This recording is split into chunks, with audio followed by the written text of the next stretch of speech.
los Muggles comienza hoy. El mundo que conocemos se desmorona. Si queremos derrotarlo, tendrás que confiar en mí. Jessica, I wanted to ask you first, we get to finally meet Lally Hicks in this movie, and she's part of some sort of the first Dumbledore army. So I want to ask you, what are this unexpected squad and Lally adding to the franchise? Yeah, I think Lally, she's a charms professor at Ilvermorny. She's a really brilliant witch who's great at defensive magic. And I think she's known Dumbledore for a long time. She went to school with both Tina and Queenie. Mm-hmm. And I think that she is someone who's really good at seeing the heart of people. And I think, with this sort of situation that Dumbledore's in with Grindelwald, Grindelwald can predict the future. And so he recruits Lally as one of a few to kind of believe in him and have faith in him with a plot that they don't know what's going on and what he needs. And I think the reason why, he chooses to work with Lally, one of them is that she just trusts him and has faith in him, and she's always willing to do what she can for what she believes to be the greater good. Grindelwald is a more political villain that Voldemort was. I wanted to ask you, what effect do you want to cause in the audience as this character, and what characteristics did you work with David Yates and J.K. Rowling and Steve Kloves to make him the villain that he has to be? Yeah, I think that we focused on centering my character. At the heart of that, there is a relationship with Dumbledore. Yeah. So much of the preparation was having discussions about that with Jude and David, figuring out what kind of relationship, where are they now, is there anything left of it, except for disappointment, of course.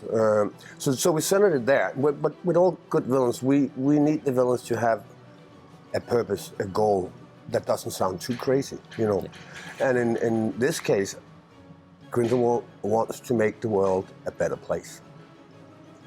How to get there is a different thing. Yeah, as you said, you get to explore Grindelwald's and Albus's feelings for the other in the past and now. How did you work with you these scenes, because they are one of the most intense scenes in the whole we start franchise? out with one scene in a restaurant. I think it's so well written. I mean, we don't explain it at all. What we can tell from the beginning, they have a very heavy past. So they talk to each other as people who haven't seen each other for a long time, but at the same time, as if they met yesterday. So we try to not play the wizarding world too much. We try to make it very human, and then we were just carrying a wizard hat. Yeah. and because as we can sit here and we can go, oh my God, this is fantastic, but in their world, that is just what they're used to every single day. Yeah. Sure. Speaking about the wizarding world, in this movie we talk about a huge election in the whole wizarding world. So, how did you discuss with the team, both of you, this part of the plot, which are a huge addition to the lore of this world? Yeah, I think what's great about the original Harry Potter films and books is that they all take place sort of around this world of Hogwarts. And then as the gang gets older, then you start to venture out, and discover this whole big wizarding world. And what's great about Fantastic Beasts and this sort of journey that we're on is that it's such an international story. And I think that that's like really integral to these films. We want to see, other locations and get a sense of this world. So with the election of Tau and Santos and it sort of shows us that there is this sort of political world. And I think it's great because every movie has shown us different ministries of magic. It's shown us a couple of different elections, and it kind of gives you this sense of, where true power lies, the rise to power, how it happens, and the way that things can be disrupted. And I think that it's such an important part and theme of this franchise and of this story, especially in Grindelwald's, with his charisma and, rise to power and his ambitions. And I think maybe he decides that this election is sort of the best way to get involved. Mm-hmm. I think it also shows that the magic, if you want, of J.K. Rowling's writing is that it is not detached from us. It's just the way it is in the human world. Right? Yeah. Politics is a dirty business, even for wizards and witches.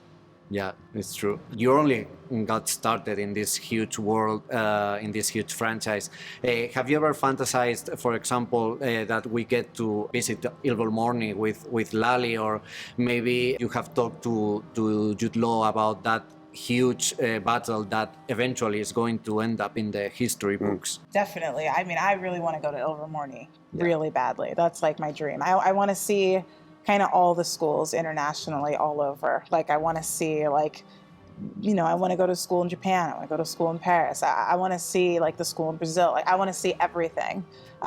Just because I think, you know, this franchise is really capable of that, and also just kind of being able to sort of see how the wizarding world fits in an international stage. It'd be awesome. Yeah, sure. Yeah, I mean, it's a little different journey for me. I mean, I know this universe through the eyes of my children, right? You grew up with it. This is your life. So I'm kind of learning every day. I'm opening a new page every day, learning, as opposed to you knew the page. And now you have to take it in. Right? That's right. Yeah. Yeah, it's like two different. Right. Yeah. Well, thanks a lot again for this thank you. interview. I can't wait to see you again in the next one. Thanks. Thank you, gracias. ¿De verdad pretendes darle la espalda a los tuyos?